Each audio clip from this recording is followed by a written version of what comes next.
The River Avon flows through the town close to historic buildings and the shopping centre. It is a pleasant walk with shops, cafes, lovely old buildings, and further along beautiful green spaces. The word Avon is a tautology. It is a Proto-Brythonic word meaning river. So literally it is river, river. There are a few river Avons in England, and this river is referred to as either the Salisbury Avon or the Hampshire Avon, depending on the location. This river flows close to Stonehenge, Avebury and Old Sarum.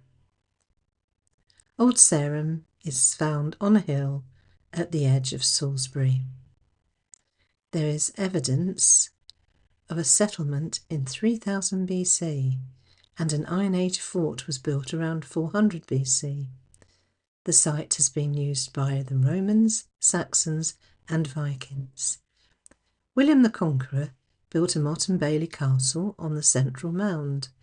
In 1086, he called together all the major landowners in England to Old Sarum so that they could swear allegiance to him.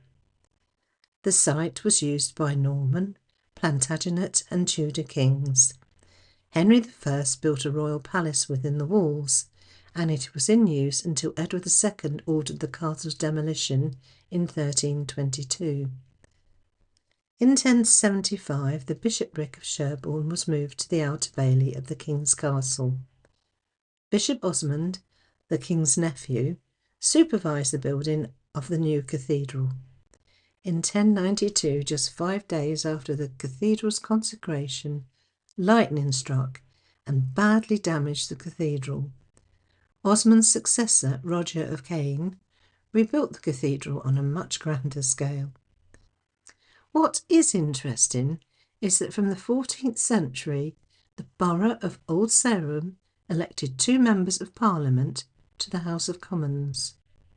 From the 17th century, it had no resident voters, and one of the MPs was William Pitt the Elder. He was elected from Old Sarum when it had 11 voters, 11 of whom were landowners who lived elsewhere. This was stopped when the Reform Act of 1832 joined Old Sarum with the borough of Wilton. The cathedral was started in 1220 and completed in 1330. When it was finished, it had the 3rd highest spire in England. It is now the highest spire, as Lincoln Cathedral's spire collapsed and is now much shorter, and Old St Paul's burnt down in the fire of London. The tower and spire were so heavy that it has to be reinforced over the years, so Christopher Wren's reinforcements to preserve the tower took place in the 17th century. The spire was used as a visual navigation point by the Luftwaffe's bombing of England in the Second World War. The cathedral had a new font installed in 2008, designed by William Pye. As you can see, the water falls from each corner to the drainage on the floor. In 2023, altars to complement the font were installed in the crossing and the Trinity Chapel by the same designer, William Pye. The oldest working mechanical clock, built in 1396, can be found inside the cathedral. The clock has no face and strikes every hour. The mechanism is driven by falling weights, which have to be wound up once a day. There are some really decorative tombs and statues along the aisles. They include St Osmond, the original builder at Old Sarum, William Longaspee or Longsword, Earl of Salisbury. A cope is a long cloak worn by priests for special services and processions. Some are highly decorated with embroidery. They are stored in cope chests. The lid of this one is so heavy that it takes 3 people to lift it. Obviously, the cope stored in it is only used occasionally. The cloisters adjoining the cathedral are a lovely place to sit, walk, and sometimes watch the birds and the snails. The museum is in Cathedral Close, opposite the cathedral.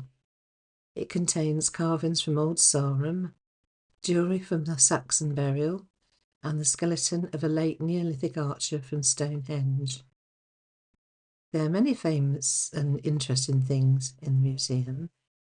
One of them is that the famous collector and museum founder Pitt Rivers was the first inspector of ancient monuments, and this museum has two of his models recording his surveys. These are on display. One is the log house at Cromlech, Pembrokeshire, and the second is the Capstone Circle near Inverness. Obviously, a lot of you may have heard of him if you've visited Oxford and been to the Pitt Rivers Museum.